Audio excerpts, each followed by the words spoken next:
My best friend called me crying and said that my boyfriend was obsessed with her. So I woke her up from her delusion. Me and Jasmine had been best friends since middle school when she moved from Arizona and didn't know anyone. I introduced her to my friend group, helped her catch up in classes, and we became inseparable.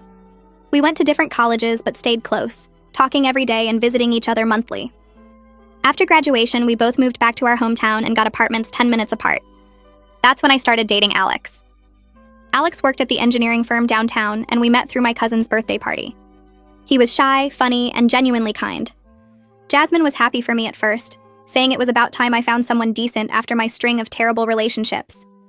She'd come to our movie nights, join us for dinner, and everything was normal for about 4 months. Then Jasmine started acting weird.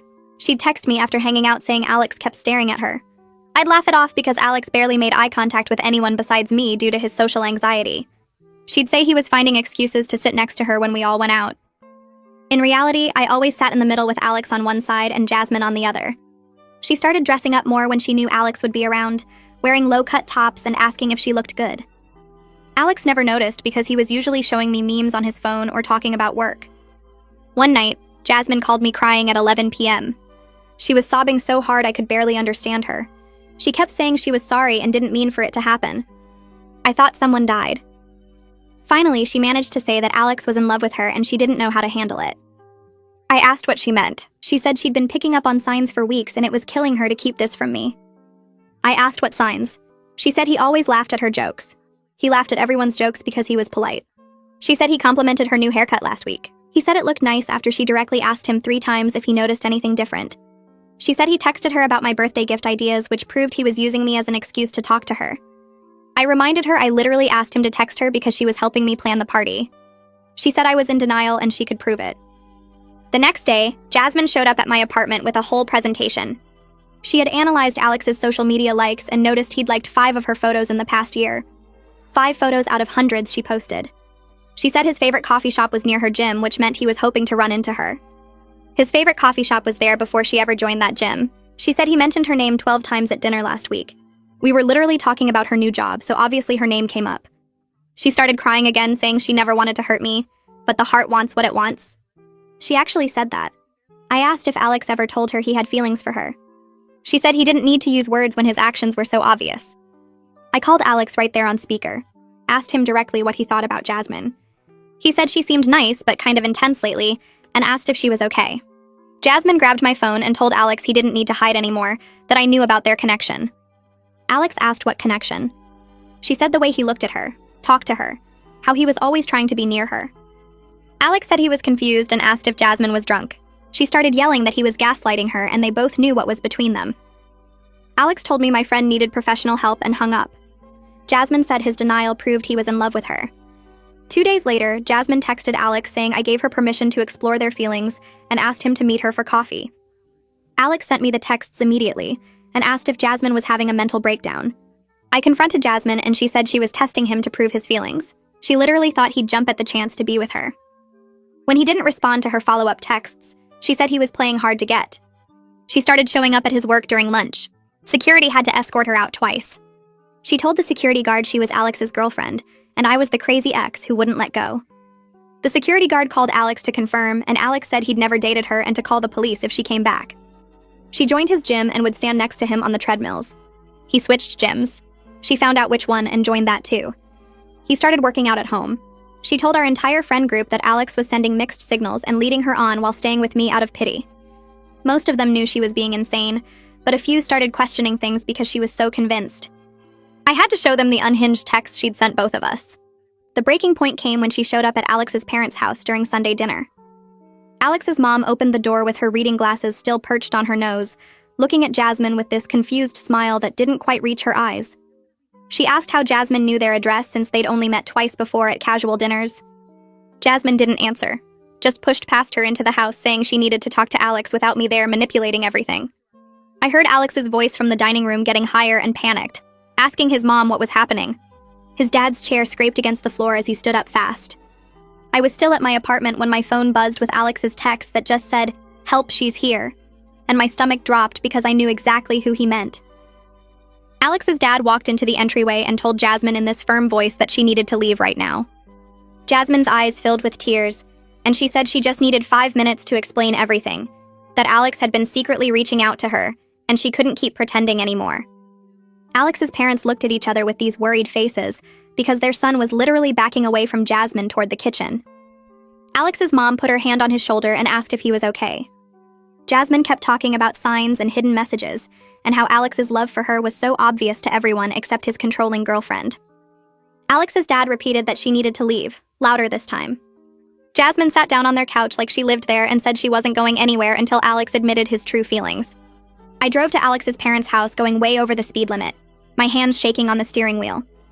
When I pulled up 10 minutes later, Jasmine was sitting on their front porch with her arms crossed.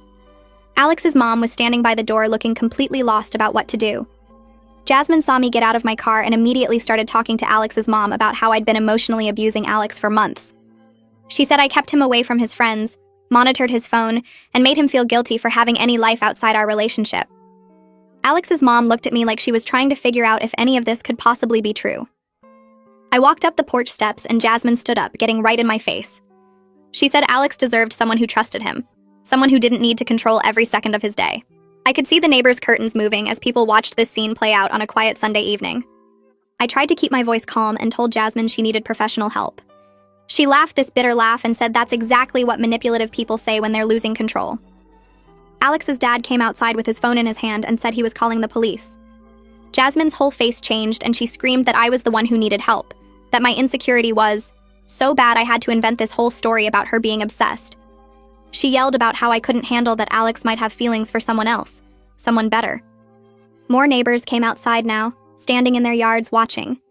An older man from across the street started walking over asking if everything was all right. Jasmine turned to him and said her boyfriend's crazy ex was harassing her. Alex appeared in the doorway looking pale and exhausted. The neighbor looked confused, asking Alex if he knew what was going on. 2 police cars pulled up about 5 minutes later. Jasmine immediately stopped yelling and wiped her face, switching to this calm, rational voice that made my skin crawl because it was so fake. She smiled at the officer and said there'd been a misunderstanding, that she came to visit her boyfriend and his parents overreacted. The officer asked who the boyfriend was, and Jasmine pointed at Alex. The officer walked over to Alex and asked directly if this woman was his girlfriend. Alex said no, he'd never dated her and she needed to leave. The officer asked if Alex wanted her here, and Alex said absolutely not. Jasmine's face did this thing where it just crumpled, like someone had reached inside and pulled all her bones out. She looked at Alex with these huge wounded eyes and said he didn't have to lie anymore, that she understood his family was putting pressure on him. The officer asked Jasmine to come with him to her car. She stood up slowly, staring at Alex the whole time like she was waiting for him to change his mind. The officer had to physically guide her by the elbow because she kept stopping and turning back. When they got to her car, the officer talked to her for a few minutes while his partner took statements from Alex and his parents. Jasmine got in her car finally and started the engine. As she drove away, she rolled down her window and screamed that Alex was making a huge mistake. She yelled that one day he'd realize what he gave up, that he'd come crawling back when he got tired of being controlled. Her voice got quieter as she drove down the street, but we could still hear her. Alex's mom grabbed my hand and squeezed it hard. She was shaking. Inside the house, Alex sat on the couch with his head in his hands. His whole body was trembling and his parents kept asking what the hell just happened. I sat down next to Alex and started explaining from the beginning, from the night Jasmine called me crying about Alex being in love with her. I told them about the presentation with the social media analysis, about her showing up at his work, about the text claiming I gave permission for them to date. Alex's mom's mouth fell open and she kept saying she had no idea, that Jasmine seemed so normal when they met her before. His dad paced around the living room getting angrier as I talked. When I finished, his dad said we needed to talk to a lawyer first thing Monday morning. He said this wasn't just weird friend drama anymore, this was stalking, and we needed legal protection. That night, Alex stayed at my apartment because neither of us wanted to be alone. We lay in bed, but neither of us could sleep. Every sound made us both jump. A car door slamming outside had Alex sitting straight up. When my neighbor's cat knocked over something in the hallway, I was out of bed before I even realized I was moving. Around 3 a.m, Alex admitted he was scared of what Jasmine might do next. He said every time we set a boundary or told her no, she just became more convinced they had this deep connection. He talked about how she'd shown up at 2 different gyms, how she'd told security at his work that she was his girlfriend, how she genuinely seemed to believe her own lies. I realized we weren't dealing with a friendship problem anymore. This was a real safety threat, and we needed to treat it that way. Sunday morning, I called my cousin Cordelia, who worked in mental health crisis intervention. She answered on the second ring, even though it was barely 8. I explained everything while Alex made coffee in the kitchen, his hands still shaky.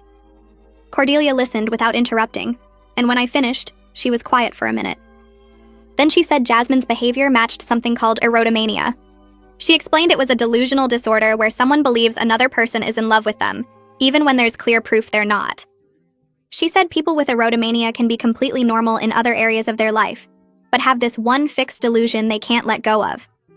I asked if it was dangerous, and Cordelia's voice got serious. She said it could be, especially when the delusion gets challenged. Cordelia explained that people with erotomania interpret rejections as secret tests, or proof of hidden feelings. She said when Alex told Jasmine he wasn't interested, Jasmine's brain twisted that into evidence that he was forced to deny their connection. Every boundary we set, every time we said no, just made her more certain. Cordelia told us we needed to document absolutely everything from now on. Save every text, every voicemail, write down every incident with dates and times. She said we needed to stop all direct communication immediately, because any response, even telling her to stop, would feed the delusion. Most importantly, she said we needed legal protection right away. She used the word restraining order and said these situations could turn violent when the person's delusion got threatened enough. I looked at Alex standing in my kitchen doorway holding 2 mugs of coffee, and I saw real fear in his eyes. Monday morning, Alex's dad made a call to someone named Lincoln Abernathy before we even finished breakfast. He handed Alex the phone, and I watched Alex nod along, his jaw tight, saying yes sir and thank you about 6 times. When he hung up, his dad said Lincoln could see us at 10, and we should bring everything. I grabbed my laptop and Alex collected his phone while his mom packed the leftover police report and witness statements into a folder. We drove to Lincoln's office in the business district downtown, a brick building with his name on a brass plaque by the door. The waiting room had leather chairs and magazines nobody ever reads, and a receptionist who smiled too brightly considering why people probably came here. Lincoln came out exactly at 10, a man maybe 50 years old wearing a suit that looked expensive but not flashy. He shook our hands with a firm grip and led us back to his office where he had a yellow legal pad already out on his desk. We sat across from him and I put my laptop between us while Alex set his phone down. Lincoln asked us to start from the beginning and explain everything, so I opened my laptop and pulled up the first weird text Jasmine sent me about Alex staring at her. Lincoln took notes while I talked, his pen moving fast across the yellow paper. I showed him the text where Jasmine said I gave her permission to date Alex, and Lincoln's expression got harder. Alex pulled up the messages Jasmine sent him directly asking to meet for coffee and the follow-up texts when he didn't respond. Lincoln read them twice, his mouth pressed into a thin line. Then Alex showed him the emails from his office security about the 2 incidents where they escorted Jasmine out, and Lincoln asked if he could photograph those with his phone. I found the police report from Sunday dinner on my laptop and turned the screen, so Lincoln could read the whole thing. He scrolled through it slowly, occasionally making small sounds in his throat that weren't quite words. When he finished reading, he sat back in his chair and looked at both of us with an expression I couldn't totally read. He said we had more than enough evidence for a restraining order, way more than most cases he saw. Then he said the word that made my stomach drop: criminal stalking charges. Lincoln explained that what Jasmine did met the legal definition in multiple ways: the workplace harassment, the residential trespassing, the repeated unwanted contact after being told to stop. He said the process would require me and Alex to testify about specific incidents in detail, dates and times, and exactly what happened. His voice got more serious when he said Jasmine would be formally notified of the restraining order filing, and he wanted us prepared that this might trigger another escalation before things got better. He used the word escalation like it was a normal thing to expect, and I realized this was his job, seeing people at their worst and predicting what terrible thing might happen next. We spent the next 3 hours in that office going through every single incident in order. Lincoln had us write detailed statements on his computer, typing out exactly what happened with dates and times for everything we could remember. Alex had to describe the first time Jasmine showed up at his gym, how he felt when he saw her on the treadmill next to him, even though there were 20 empty machines. He typed slowly, stopping every few sentences to take a breath, and I could see his hands shaking slightly over the keyboard. I wrote about the night she called me crying, the presentation she made with the social media analysis, the moment she grabbed my phone to talk to Alex directly. Lincoln asked specific questions about each incident, like did anyone else witness this? Did you tell her explicitly to stop? Did you feel threatened or afraid? Some of the questions felt obvious, but Lincoln said courts needed everything spelled out clearly, no assumptions about what someone meant or felt. Alex got to the part about Jasmine joining his second gym after he switched and he stopped typing completely for a minute.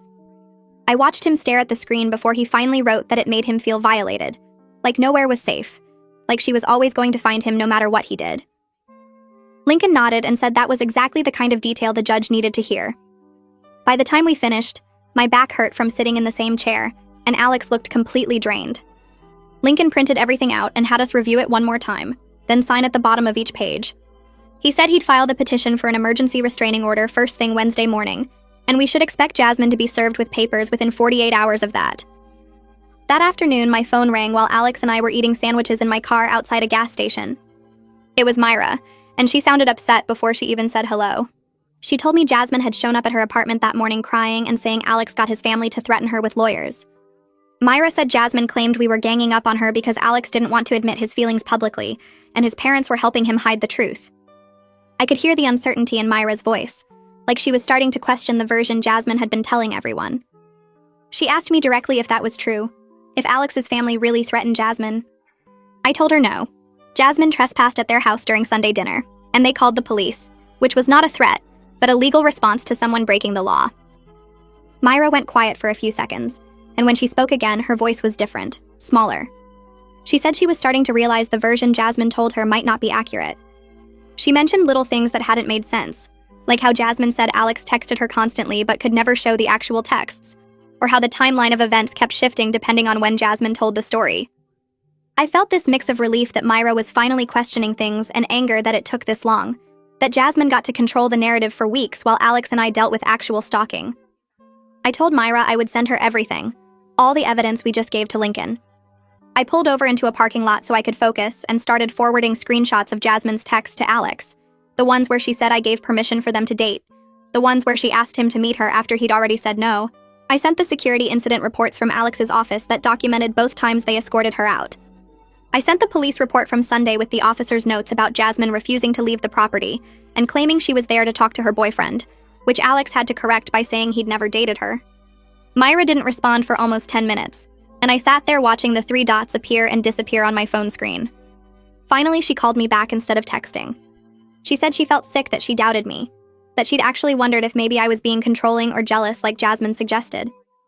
She admitted Jasmine's story had inconsistencies, but her certainty made it believable, the way she could describe these elaborate scenarios with so much detail that it felt like they must have happened.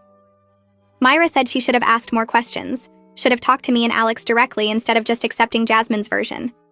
I told her it was okay, even though part of me was still angry, because I understood how convincing Jasmine could be when she believed her own delusions so completely. Myra said 3 other friends from our group wanted to apologize and hear the real story directly from me. She suggested we meet at the coffee shop on Main Street the next day, somewhere public and neutral. I felt this weird mix of emotions, relief that they were finally listening, but also frustration that it took lawyers and police reports for them to take this seriously. I agreed to meet them at 2 p.m, and after I hung up, Alex reached over and squeezed my hand. He didn't say anything, but I could see in his face that he felt the same complicated mixture of vindication and exhaustion. The next day, I walked into the coffee shop and saw Myra sitting at a big table in the corner with 3 other friends from our group. They all looked uncomfortable, shifting in their seats and not quite making eye contact when I first sat down. I opened my laptop and pulled up the timeline I'd created for Lincoln, every incident with dates and descriptions. I turned the screen so they could all see and started walking them through it chronologically. Their faces changed as they read, going from uncertain to shocked to horrified. When they got to the text where Jasmine claimed I gave her permission to date Alex, Myra actually gasped. She said Jasmine had told them Alex sent that message to Jasmine as a test, to see if she'd actually meet him, which was the complete opposite of reality. I showed them Alex's response where he forwarded Jasmine's message to me immediately asking if she was having a breakdown. One of the other friends, a girl named Sarah, put her hand over her mouth and shook her head. Another friend admitted that Jasmine had been privately messaging each of them with slightly different versions of events. Sarah said Jasmine told her that Alex confessed feelings during a work event, but told Myra that he'd shown up at her apartment and told someone else that they'd been secretly texting for months. None of them had compared notes until now because Jasmine specifically asked each person to keep their conversations private, saying she was embarrassed and didn't want everyone knowing her business. They realized now that she'd been manipulating them by controlling the information flow, making sure nobody could piece together that her stories didn't match. A third friend, a guy named Marcus, said Jasmine had asked him to spy on me and report back what I was saying about Alex. He'd thought it was weird at the time, but Jasmine framed it like she was worried about me and wanted to make sure I was okay. He said he felt like an idiot now for not seeing through it. The friend group sat there for another hour talking through everything, and by the end they all agreed to cut contact with Jasmine completely. Myra said they'd provide witness statements if Lincoln needed them, documenting how Jasmine tried to manipulate them and spread false information about Alex. It felt validating to have them finally understand and believe me, but it also felt deeply sad. Our entire social circle was fracturing, splitting into people who supported us, and people who'd have to cut ties with Jasmine. The Jasmine I knew for 15 years, the girl who moved from Arizona and didn't know anyone, who I helped with homework and invited to everything, felt like a complete stranger now. I didn't recognize her in the person who showed up at gyms and workplaces and Sunday dinners, who created elaborate false narratives and believed them so completely that she could convince others. When I left the coffee shop, I felt lighter and heavier at the same time, relieved to have support, but grieving the friendship that was never coming back. Wednesday morning, Lincoln called to say he'd filed for the emergency restraining order at the courthouse. He explained that Jasmine would be served with papers within 48 hours, meaning someone would show up at her apartment or workplace and hand her official legal documents. He said we should expect her to either love bomb us with apologies or escalate with anger when she realized this was legally serious, that the court system was now involved and this wasn't just friend drama anymore. He told us not to respond to any contact attempt regardless of what she said, that any response would reset the harassment clock and potentially weaken our case. He said to document everything, save every text and voicemail and email, note every time she drove past our apartments or showed up somewhere we were.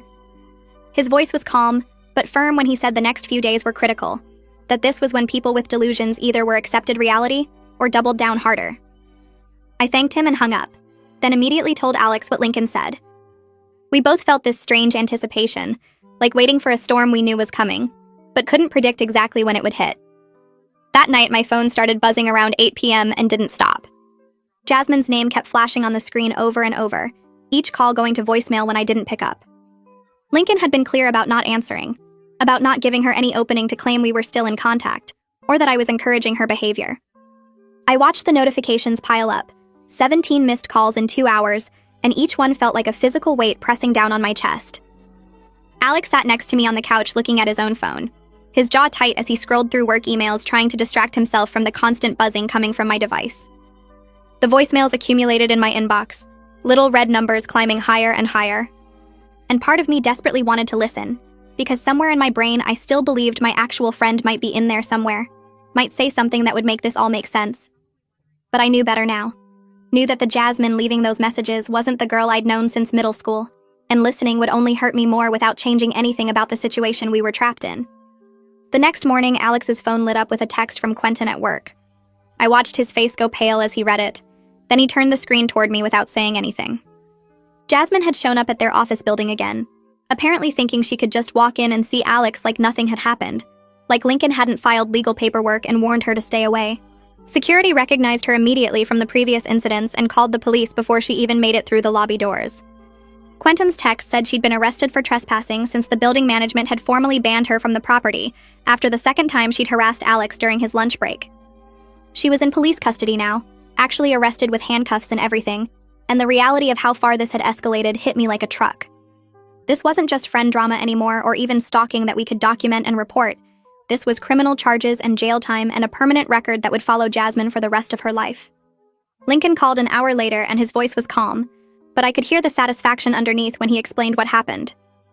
Jasmine had spent 4 hours in a holding cell before her parents posted bail and got her released, and he said this actually strengthened our restraining order case significantly because it showed the pattern continuing even after police involvement and official warnings. The judge would take it seriously when we went to court, would see that Jasmine wasn't just confused or going through a rough patch, but actively refusing to respect boundaries even when those boundaries were enforced by law enforcement.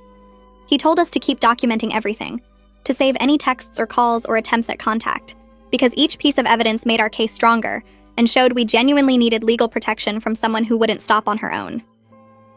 Friday morning, my phone rang with an unknown number, and I almost didn't answer, thinking it might be Jasmine calling from a different phone to get around being blocked. But something made me pick up and Jasmine's mom's voice came through the speaker, choked with tears and barely coherent. She said they'd had no idea things had gotten this bad, that Jasmine had been telling them Alex was her boyfriend and I was a jealous ex-friend trying to break them up out of spite. They'd believed her because why wouldn't they believe their own daughter?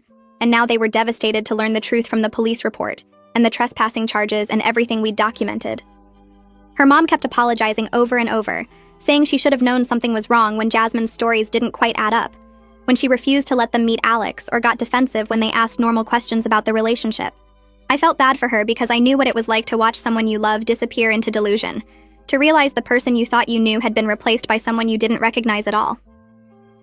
Jasmine's dad got on the phone after her mom couldn't talk anymore through the crying. His voice was tight and controlled, like he was barely holding himself together, and he asked if there was any way to resolve this without legal action, because they were trying to get Jasmine into psychiatric treatment.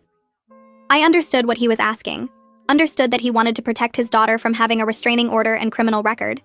But I also remembered Alex's face when Jasmine showed up at his parents' house during Sunday dinner. I explained as gently as I could that we'd tried everything else, that we'd been patient and understanding and given Jasmine so many chances to stop.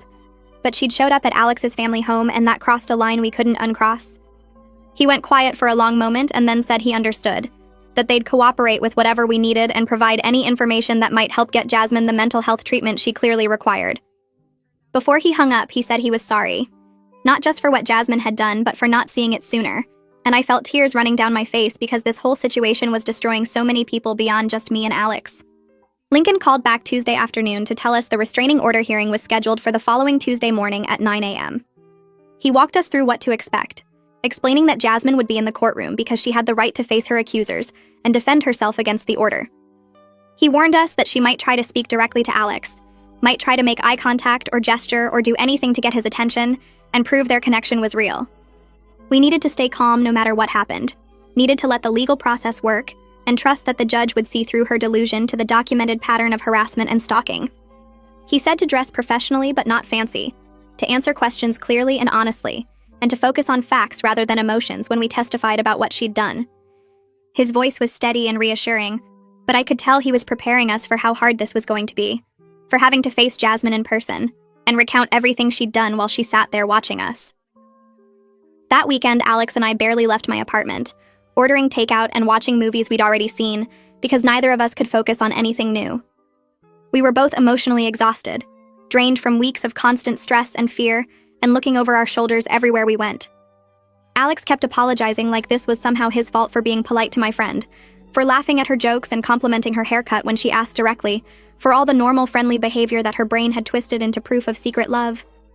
It broke my heart because he'd done absolutely nothing wrong, had just been his usual kind and socially anxious self, and now he was carrying guilt for something that existed only in Jasmine's delusion. I told him over and over that this wasn't his fault, that mental illness doesn't need a reason or a cause, but I could see he didn't fully believe me yet. Sunday evening, I finally gave in to the temptation I'd been fighting all week and listened to one of Jasmine's voicemails. I regretted it immediately, wished I could unhear her sobbing voice saying she knew Alex was forced to do this by his controlling family, that their love was tested like Romeo and Juliet or some other tragic romance.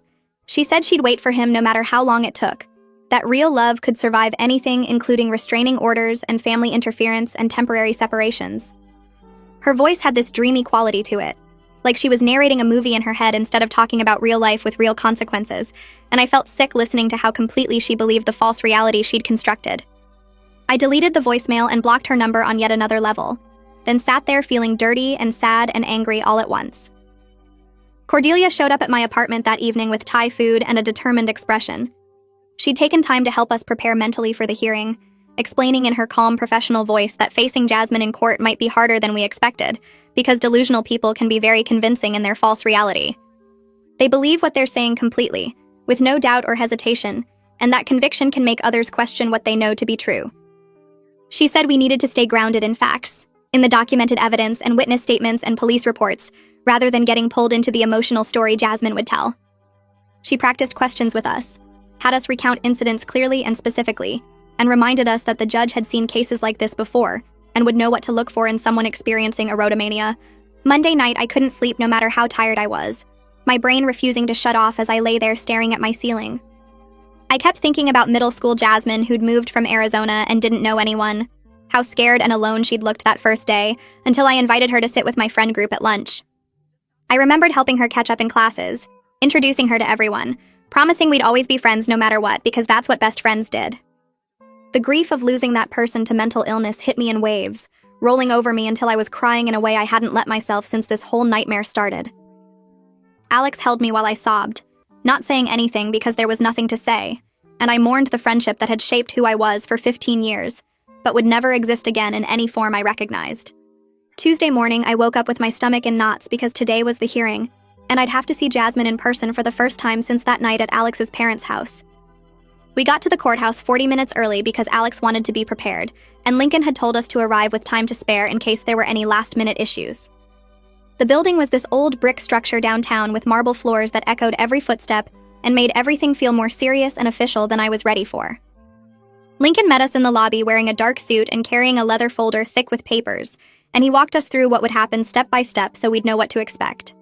We sat on a wooden bench in the hallway outside the courtroom, and I kept watching people walk by, wondering if any of them were going through something similar, or if our situation was as crazy as it felt. Alex held my hand, and his palm was sweating, which made me feel slightly better, because at least I wasn't the only one who was nervous. At exactly 9:30, I saw Jasmine come around the corner with a woman in a gray pantsuit who must have been her public defender. Jasmine had curled her hair and was wearing a blue dress with heels like she was going to brunch instead of a restraining order hearing, and when she saw Alex, her whole face lit up with this hopeful smile that made my skin crawl. She looked at him like he was her boyfriend who she hadn't seen in weeks, and was so excited to finally be near again, completely ignoring the fact that we were literally in court because she wouldn't leave him alone. Alex squeezed my hand so hard it hurt, and turned his body slightly away from her, and I could feel him shaking next to me. Jasmine's lawyer tried to guide her into the courtroom, but Jasmine kept looking back at Alex over her shoulder with that same dreamy expression, and I wanted to scream at her that this wasn't a romantic movie. This was real life with real consequences. We filed into the courtroom and sat at a table on the left side, while Jasmine and her defender sat on the right, and the whole time we were waiting for the judge, Jasmine kept stealing glances at Alex and smiling like they were sharing some private joke. The judge came in and everyone stood up, and she was this older woman with gray hair pulled back in a bun who looked tired and like she'd seen every kind of case imaginable. Lincoln stood up and started presenting our evidence in this calm, organized way that made everything sound even more disturbing when laid out chronologically. He showed the judge printed copies of Jasmine's texts to Alex where she said I'd given her permission to date him, then the security reports from Alex's office building documenting the 2 times she'd been escorted out, then the police report from when she showed up at his parents' house. He called Quentin as a witness, and Quentin described seeing Jasmine in the office lobby multiple times looking for Alex, and how uncomfortable it made everyone in their department. He brought up our mutual friends who'd submitted written statements about how Jasmine had told them different versions of events to keep them from comparing notes and realizing she was lying. Jasmine's public defender was this young woman who looked increasingly uncomfortable as Lincoln kept stacking up evidence, and during a recess she asked to speak with Jasmine privately in the hallway. Through the courtroom door, I could hear Jasmine's voice getting louder and more upset, insisting that the evidence was misinterpreted and that Alex was just scared to admit his feelings publicly. When they came back in, the defender looked defeated and Jasmine's eyes were red from crying, but she still had this stubborn set to her jaw like she refused to accept what was happening. The judge called Jasmine to the stand and she walked up there with her shoulders back and her head high, and I realized she genuinely thought this was her chance to finally make everyone understand the truth as she saw it. She started talking about how she and Alex had developed this deep connection over the months, describing long conversations that I knew for a fact never happened because I was literally there during most of their interactions. She said Alex would look at her across the table during group dinners with such longing in his eyes that he'd find excuses to text her about random things just to have contact with her, that he'd mentioned her name constantly because he couldn't stop thinking about her. She spoke with such complete conviction, like she was describing memories that were absolutely real to her, and I finally understood how she'd managed to convince some of our friends initially, because she wasn't lying in her mind. She truly believed every word. She talked about how Alex had joined her gym to be near her, and how he'd shown up at places she frequented hoping to run into her, which was the exact opposite of reality where he'd been actively avoiding her and changing his routine to get away. The judge was taking notes and her expression stayed neutral, but I saw her eyes narrow slightly. When Jasmine described a conversation where Alex supposedly confessed his feelings, and Lincoln immediately pulled out Alex's work calendar, showing he'd been in a meeting during the time Jasmine claimed this happened, Jasmine didn't even seem bothered by the contradiction, just said the meeting must have been on a different day, because she remembered the conversation so clearly. When Lincoln asked her about the text where Alex explicitly said he wasn't interested, Jasmine smiled, and said that was just him being cautious because he was worried about hurting me, that she could see the real truth in how he looked at her when he thought no one was watching. The judge asked her to step down and called Alex to testify, and I could see his hands shaking as he walked up to the stand. His voice was quiet at first, and the judge had to ask him to speak up, and he described how scared he'd felt when Jasmine started showing up at his work and his gym. He talked about changing his entire routine, looking over his shoulder constantly, feeling unsafe in places that used to be normal parts of his day. He said he'd stopped going out with friends because he was worried she'd show up, that he'd started having anxiety about leaving his apartment because he never knew where she might appear next.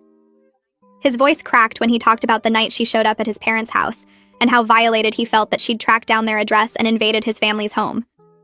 The whole time Alex was speaking, I was watching Jasmine's face, and she was smiling. Actually smiling like he was declaring his love instead of describing how much fear and stress she'd caused him. She had this soft, dreamy look in her eyes like she was watching a romantic scene in a movie, completely disconnected from the reality of what he was actually saying. The judge noticed too because she kept glancing at Jasmine with this increasingly concerned expression. When Alex finished testifying, the judge asked Jasmine to stand, and she looked directly at her and asked in a very clear, firm voice if Jasmine understood that Alex did not want any contact with her. Jasmine's smile didn't waver, and she said that what Alex says and what he really feels are two different things, that she can see the truth in his eyes even. When his words say something else, that their connection goes deeper than what can be expressed in a courtroom setting. The judge's expression went from concern to hard in about 2 seconds, and she said that she'd heard enough. She granted a 3-year restraining order requiring Jasmine to stay 500 feet away from me, from Alex, from both our apartments, from both our workplaces, and from Alex's parents' home. Jasmine's face crumpled and she started crying, saying the judge didn't understand, that this was all a huge mistake, that she and Alex just needed time to work things out without interference. Her lawyer put a hand on her arm trying to calm her down, but Jasmine kept talking, her voice getting louder and more desperate as she insisted that real love couldn't be stopped by a piece of paper. The bailiff stepped forward and Jasmine's lawyer physically guided her toward the exit while she was still crying and protesting. We walked out into the courthouse hallway, and I felt shaky with relief and exhaustion, like I'd been holding my breath for weeks and could finally let it out. Jasmine's parents were waiting outside the courtroom, and they approached us looking completely broken. Her mom had tears running down her face, and she kept apologizing, saying they had no idea things had gotten this bad because Jasmine had told them Alex was her boyfriend, and I was just jealous. Her dad looked about 10 years older than the last time I'd seen him at a barbecue 6 months ago, and he said they were taking her to get a full psychiatric evaluation that day because clearly something was very wrong. I could see they were grieving too, mourning the daughter they thought they knew and trying to accept this stranger who'd replaced her. Her mom reached out like she wanted to hug me, then pulled back, and she said she was so sorry for everything Jasmine had put us through. They'd make sure she got the help she needed. They walked away toward where Jasmine was standing with her lawyer near the elevators, and I watched them put their arms around her while she cried into her mom's shoulder. Lincoln pulled us aside and explained that violating the restraining order was a criminal offense that would result in immediate arrest and possible jail time. He said we needed to document any attempted contact, no matter how small, save every text or voicemail or social media message, and report it to the police right away. He warned us that the next few weeks would be the highest risk period, because that's when people either accept the reality of the order or escalate in a last attempt to make contact. We thanked him and walked out of the courthouse into bright sunshine that felt surreal after the fluorescent lights and heavy atmosphere inside. That night, Alex and I ordered Chinese food and sat on my couch in complete silence for almost an hour.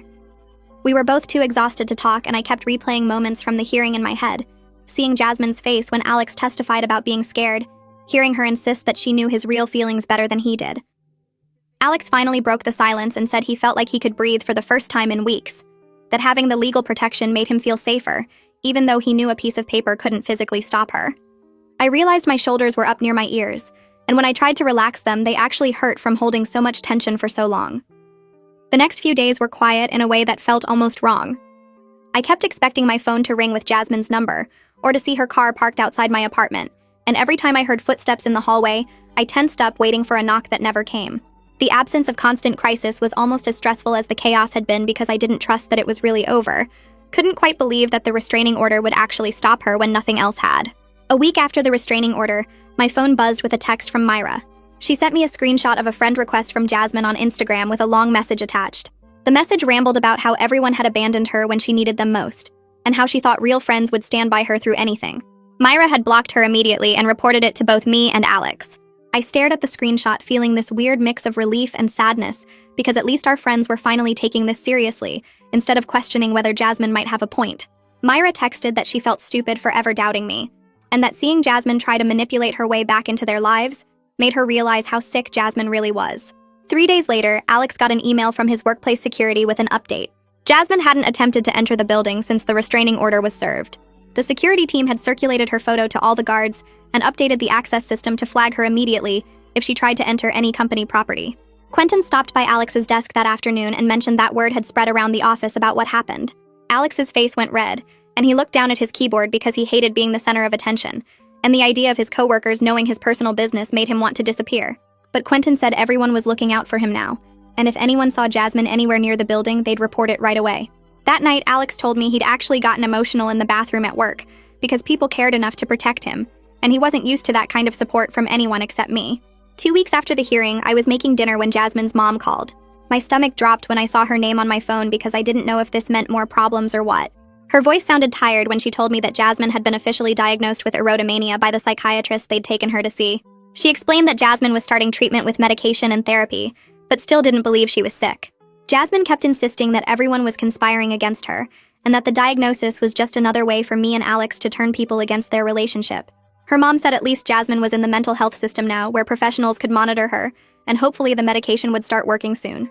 I thanked her for calling and updating us, even though it must have been hard for her to admit her daughter needed that level of help. The next week, I made an appointment with a therapist because I couldn't stop thinking about all the times I'd explained away Jasmine's weird behavior. I kept replaying moments from the past few months, wondering if I should have seen this coming or done something differently.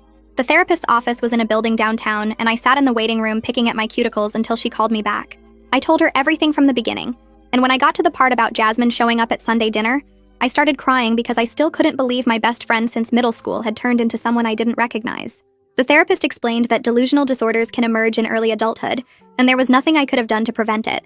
She said Jasmine's brain was creating a false reality that felt completely real to her, and no amount of friendship or intervention from me would have stopped that process. It helped to hear that, but it didn't completely erase the what-ifs that kept running through my head at 3 a.m. That weekend, Alex and I had a long conversation on my couch about how this whole experience had changed us. He said he'd learned to trust his discomfort instead of being polite when something felt wrong. He admitted that Jasmine had made him uncomfortable pretty early on, but he'd ignored it because he didn't want to cause problems in my friendship, and now he realized that instinct was trying to warn him. I told him I needed to work on not explaining away concerning behavior just because I loved someone.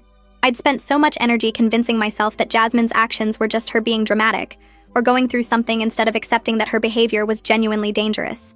We both agreed that we'd rather hurt someone's feelings by setting boundaries than end up in another situation like this one. A month after the restraining order, we decided to cautiously start reclaiming our normal life. Alex went back to his regular gym, but only during off-peak hours when it was less crowded, and he could keep an eye on who was coming in. I started meeting friends at our usual coffee shop instead of avoiding places Jasmine might know about. It felt weird at first because I kept looking over my shoulder expecting to see her standing there watching us, but slowly the knot in my chest started to loosen, and I could actually enjoy my coffee without scanning the room every 30 seconds. Quentin invited us to a work happy hour at a bar near Alex's office, and Alex actually said yes, which surprised me. He'd been avoiding social events with coworkers for months because he was embarrassed about the whole situation. We showed up and his coworkers were supportive without being weird about it. Nobody asked intrusive questions or treated Alex like he was fragile. They just included him in conversations about normal work stuff and made jokes and acted like everything was fine. I watched Alex's shoulders relax as the night went on, and he laughed at something Quentin said. It was the first time in months that I'd seen him look genuinely comfortable around other people. The next week, I was at the grocery store picking up milk when I saw Jasmine's aunt in the produce section. She'd been at family barbecues and birthday parties throughout my entire friendship with Jasmine. I'd known her since I was 12 years old. She saw me at the same time I saw her and immediately looked down at the apples she was examining. She grabbed a bag and walked quickly toward the other side of the store without making eye contact. It stung worse than I expected because I realized this situation had cost me more than just Jasmine. It had fractured connections with people who were part of my childhood and who probably heard some twisted version of events that made me look like the villain. 6 weeks after the hearing, Lincoln called while I was at work. I stepped outside to take the call, and he told me that Jasmine had violated the restraining order by sending a letter to Alex's parents' house. The letter rambled about true love conquering all obstacles, and how their connection was too strong for legal documents to destroy. Lincoln said we needed to report it immediately, so there was documentation of the violation. He explained that even though it was just a letter and not a physical confrontation, any contact was a violation and needed to be taken seriously. I called Alex right away, and he sounded exhausted when he answered. He said he'd hoped the restraining order would be enough to make Jasmine stop, but apparently her delusion was stronger than legal consequences. The police visited Jasmine that afternoon with a warning about the violation. Her parents called us a few hours later, apologizing over and over. Her dad's voice sounded completely worn out when he said they were increasing Jasmine's psychiatric supervision and making sure she understood that any more contact would result in criminal charges. I could hear how exhausted they both sounded dealing with a daughter who refused to accept reality no matter how many doctors or lawyers or judges told her she was wrong. Alex and I sat at my kitchen table the next morning with coffee. Neither of us was drinking. Lincoln had emailed us copies of the violation report, and we stared at the documents like they might suddenly change what happened. I asked if we should press criminal charges, and Alex rubbed his eyes with both hands before saying he didn't know anymore. We'd been dealing with this for months, and every consequence just seemed to make Jasmine dig deeper into her delusion instead of pulling her out. I reminded him that her parents said she was in treatment now, and maybe the warning would be enough. Alex nodded slowly and said he wanted to believe treatment would work, but he was tired of hoping things would get better only to have Jasmine show up somewhere new. We called Lincoln and told him we wanted the formal warning documented but wouldn't pursue charges this time. Lincoln said that was reasonable given the circumstances, but warned us to report any future contact immediately, because patterns of violation usually got worse instead of better. He told us the warning would make it clear that next time meant arrest with no exceptions, and Jasmine's parents had been informed of the consequences. After we hung up, Alex said he felt like we were being too soft, but also didn't want to be the reason someone went to jail when they were sick. I understood exactly what he meant because I kept going back and forth between anger at what Jasmine put us through and sadness that my best friend's brain had broken in a way that destroyed everything. 2 months after the restraining order was granted, I was cleaning out my closet and found a shoebox full of old photos. I pulled out the stack and started flipping through pictures of Jasmine and me from high school. There was one from homecoming sophomore year, where we were both wearing terrible dresses and making silly faces at the camera. Another showed us at graduation with our arms around each other and genuine smiles that came from years of actual friendship. I found photos from college visits where we'd explored each other's campuses and pretended to be students there. Birthday parties and random weekend hangouts and inside jokes captured in moments that felt so normal and happy. I sat on my bedroom floor surrounded by evidence of a friendship that used to be real and started crying. Not the angry crying from when everything was actively falling apart, but the grief crying that comes when you finally accept something is gone. The Jasmine in these photos was my best friend who helped me study for tests and listened to me complain about bad dates and knew exactly how to make me laugh when I was sad. That person didn't exist anymore, and maybe she'd been disappearing for longer than I wanted to admit. I looked at a photo of us from middle school right after we met, and wondered if there had been signs even then that I missed, or if mental illness just happened sometimes without warning. My therapist kept saying I couldn't have prevented this, but sitting there with 15 years of friendship scattered around me made it hard to believe that. My next therapy session happened 3 days after I found the photos. I told my therapist about crying over the pictures, and she asked what made me sad about seeing them. I explained that it felt like mourning someone who was still alive, because the Jasmine I knew was gone, but replaced by someone wearing her face who believed things that weren't real. My therapist nodded and said, "Grief doesn't only happen when someone dies."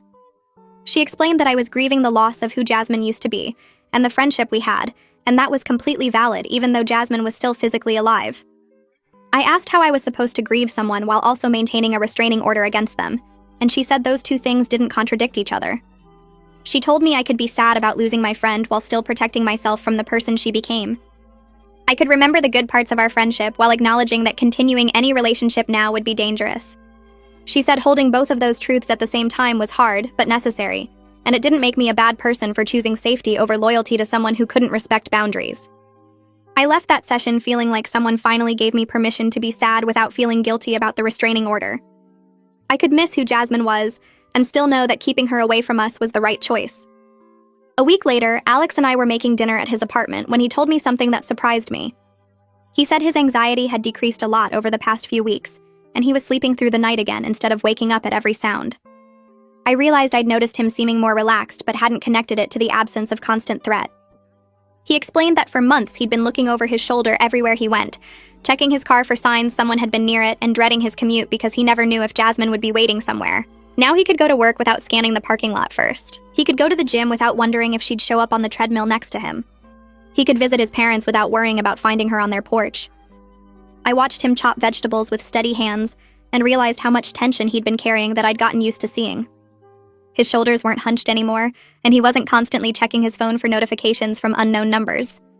I told him I was glad he could breathe again, and he said it made him realize how much stress we'd both been living with for months. I hadn't thought about my own stress as much because I was focused on protecting him, but hearing him describe the relief of normalcy made me notice that I felt lighter too. We weren't jumping at shadows anymore, and that felt like getting part of our lives back. 3 months after the restraining order, I met up with Myra and 2 other friends from our group at a coffee shop.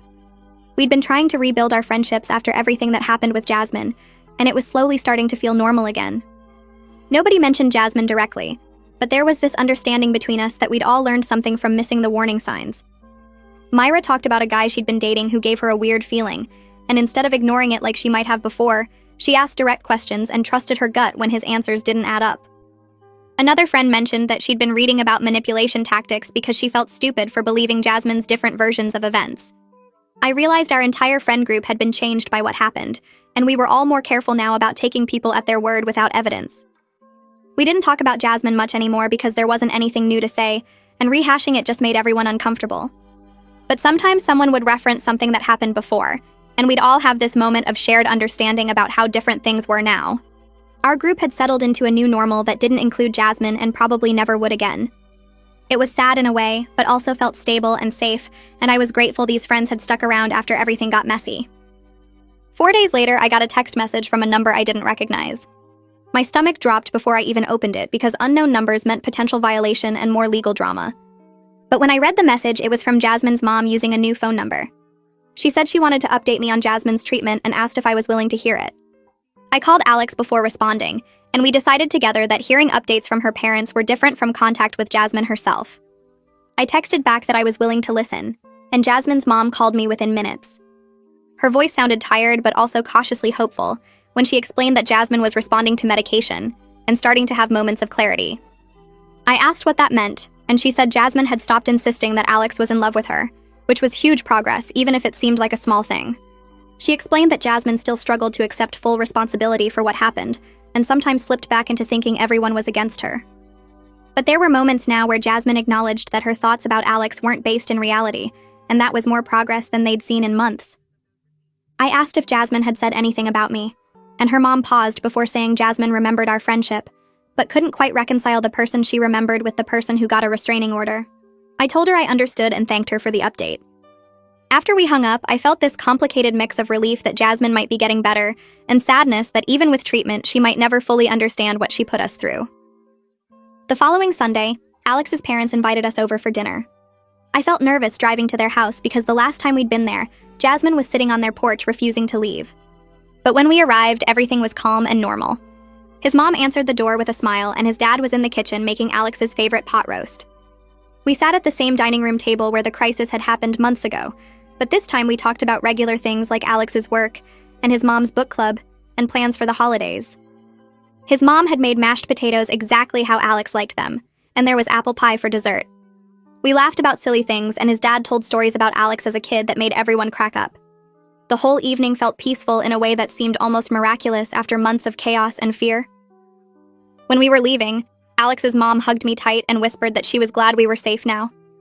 Driving home, I realized how much I'd missed normal family dinners where the biggest stress was whether there would be enough dessert. The absence of crisis felt like the greatest gift anyone could have given us. 4 months after the hearing, Alex surprised me by suggesting we take a weekend trip to the beach. We hadn't left town since everything started with Jasmine because staying local felt safer, and we could respond quickly if something happened. But Alex said he was tired of letting fear control our choices, and he wanted to do something normal that couples our age did. I agreed immediately because I'd been craving a break from all the locations tied to the stalking. We drove 3 hours to a beach town neither of us had been to before and checked into a small hotel near the water. Walking on the sand that first evening felt incredibly freeing because Jasmine didn't know we were there and couldn't show up unexpectedly. We could just exist without constantly scanning our surroundings for threats. That night we had dinner at a seafood restaurant, and Alex seemed more relaxed than I'd seen him in almost a year. We talked about things that had nothing to do with restraining orders or court hearings or mental illness. We made plans for where else we wanted to travel and what we wanted to do next summer.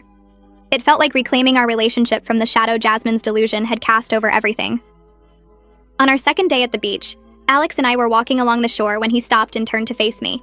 The sun was setting behind him and his expression was serious but not worried. He said he'd been thinking a lot about our relationship and what he wanted for our future. I felt my heart speed up because serious conversations could go either direction. But then he smiled and said he wanted to move forward instead of letting what happened define us forever. He talked about maybe moving in together next year when my lease was up. He mentioned places he wanted to travel with me and things he wanted us to experience together. He said he was tired of making decisions based on fear and wanted to start building the life we actually wanted, instead of the one Jasmine's stalking had forced us into. I felt tears in my eyes, but good ones this time because I wanted all of those things too. We'd spent so long in survival mode that I'd almost forgotten we were supposed to be building something together. Standing there on the beach with Alex talking about our future felt like coming back to life after months of just trying to get through each day. Driving home from the beach on Sunday afternoon, I realized something had shifted inside me. For the first time in months, I felt actually excited about the future, instead of just relieved that each day passed without incident. The trauma of everything that happened would always be part of our story, and I'd probably always have moments of looking over my shoulder or feeling anxious when I saw someone who looked like Jasmine. But sitting in the car with Alex discussing which furniture we'd keep if we moved in together and debating whether we wanted a one-bedroom or two, I understood that what happened didn't have to be the whole story. We got to decide what came next, and that power felt significant after months of reacting to someone else's delusions. The restraining order still had over 2 years left, and Jasmine was still in treatment with an uncertain outcome. But Alex and I were building something that belonged to just us, and that felt like taking back control of our lives. 5 months after the restraining order started, my phone rang while I was making breakfast, and the caller ID showed it was her dad. My stomach dropped because we hadn't talked since the courthouse hallway, when he apologized for not seeing the signs sooner. I answered, and he sounded tired but less panicked than the last time we spoke. He told me he wanted to give me an update about how things were going with treatment. His voice was careful, like he was worried about upsetting me, but he said something had shifted in the past few weeks that felt significant. She had finally accepted that she needed professional help instead of insisting everyone else was wrong. He explained she was working with a psychiatrist who specialized in delusional disorders, and the doctor had her on medication that seemed to be helping. The progress was slow, and there were still bad days where old thought patterns came back, but she was starting to understand that what she believed about Alex wasn't based in reality. I stood there holding the phone and feeling this weird mix of relief and sadness because part of me had wondered if she'd ever get better. He said the psychiatrist explained it might take years of consistent treatment, and even then recovery wasn't guaranteed, but at least she was trying now instead of fighting everyone. I asked the question that had been sitting in my chest for months, whether she had said anything about me or our friendship. There was this long pause on the other end of the line, and I could hear him breathing. He finally said she had expressed regret about losing the friendship, but still struggled to fully accept her role in what happened. She knew things went wrong, but couldn't quite connect her actions to the consequences in a way that showed real understanding. He said the psychiatrist was working on that part specifically because accepting responsibility was crucial for actual recovery. His voice got quieter when he said maybe someday she'd be healthy enough to make real amends, but that was years away if it happened at all. He wasn't asking me to forgive her or wait around for an apology that might never come. He just wanted me to know she wasn't the same person who showed up at Sunday dinner anymore, even if she wasn't fully well yet either. I thanked him for calling and told him I hoped treatment continued helping her. After we hung up, I sat at my kitchen table for a long time thinking about the friend I used to know, and the stranger she became. That evening, Alex came over and I told him about the phone call. We ended up having this long conversation about whether we'd ever accept an apology from her if she offered one in the future. Alex said he'd been thinking about it too because part of moving forward meant deciding what forgiveness looked like for us. He said he could probably forgive her someday for what she put us through, especially now that we knew it was a genuine mental illness and not just manipulation. But forgiveness didn't mean going back to how things were before or letting her back into our lives. I agreed completely because even if she got healthy and understood what she did, the damage to our friendship was permanent. Too much had happened and too much trust had been broken. We both felt okay with that boundary, and it felt good to be on the same page about it. Alex said he didn't want to carry anger forever, but he also didn't want to pretend everything could be fixed with an apology. I realized that's exactly how I felt too, like we could let go of the worst feelings without opening ourselves up to being hurt again. We talked about how strange it was that someone we cared about became someone we needed legal protection from, and how that grief was separate from the relief of being safe now. 6 months after the restraining order was granted, our lives had settled into something that felt genuinely normal again. Alex got a promotion at work that he'd been working toward for over a year, and his boss specifically mentioned how impressed they were with his performance despite everything he'd been dealing with. I started taking a pottery class at the community center on Thursday nights, something I'd always wanted to try but kept putting off. The class was full of people who had no connection to the drama that had consumed months of my life, and I loved having that separate space where I was just someone learning to throw clay. We were planning a trip to visit Alex's college friends next month, people he hadn't seen in person since everything started because we'd been too anxious to travel. His friends knew the basic situation, but mostly they just wanted to hang out and catch up on normal life stuff. I bought new luggage for the trip and felt excited instead of worried, which seemed like a small thing but meant everything after months of constant fear. Alex and I went to movies without scanning the parking lot first. I met friends for coffee without that tight feeling in my chest, wondering if she'd show up. We existed in the world like regular people again instead of like targets waiting for the next incident. The restraining order still had 2.5 years left on it, and we'd been told through her parents that there had been no further violations since the letter incident. Her parents reported she was stable on medication and living with them while continuing intensive therapy 3 times a week. I felt sad about how everything turned out, because this wasn't the ending I would have chosen for a 15-year friendship. But I didn't regret protecting ourselves, and I didn't regret the restraining order. Sometimes caring about someone means accepting you can't fix them, and you have to prioritize your own safety. That's what I told my therapist, and she said it showed real growth in understanding healthy boundaries. On a random Tuesday evening, Alex and I were sitting on my apartment balcony watching the sunset and drinking iced tea. The air was warm, and I could hear kids playing in the courtyard below. Alex turned to me and said he was grateful we got through everything together because it proved we could handle hard things as a team.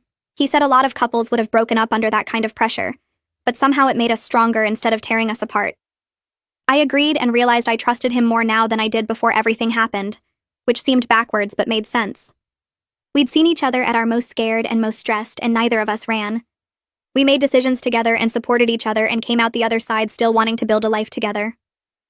For the first time since that midnight phone call 6 months ago when everything started falling apart, I felt completely at peace with where we were. The fear that had been sitting in my chest for so long was finally gone, replaced by this quiet certainty that we were going to be okay. I was excited about the future instead of just relieved to survive each day. We had plans and dreams again instead of just crisis management strategies. Alex reached over and held my hand, and we sat there watching the sky turn pink and orange. I thought about how 6 months ago I couldn't have imagined feeling this calm or this hopeful. The trauma would always be part of our story, and I'd probably always have moments of looking over my shoulder or feeling anxious when I saw someone who looked like her from behind. But sitting there with Alex planning our trip and talking about maybe getting a dog next year and debating whether we wanted to move in together when my lease ended, I understood that what happened didn't have to define everything that came after. We got to write the next chapters ourselves, and that power felt significant after months of reacting to someone else's delusions.